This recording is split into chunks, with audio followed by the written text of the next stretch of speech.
Right, time for us to come and do a little bit of release work. So you're going to come and lie on your back, straighten one leg out, and you're going to hold on to the back of the leg on the other side. You're going to pull your leg in towards your chest, feel your lower back lengthening, and then extend your arms, extend your knee, and reach your heel to the sky. So the aim is not to get the leg straight. The aim is just to start lengthening a little bit through that hamstring. Just enjoying moving your hip. And we're just going to do this about 5 or 6 times. It won't take you very long to do this exercise at all. And then just lying down, extending both legs out and just seeing what that feels like.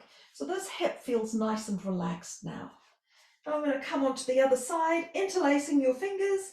As your elbows bend, you pull the leg in. As your elbows extend, you extend the knee. And again, you're just easing into that hamstring. You don't have to force the leg straight. Just figure out where you can start feeling that change through the back of the leg. It's a really delicious movement. If your hips are feeling a bit stiff from running around buying all those Christmas presents, this is a great way to let that go.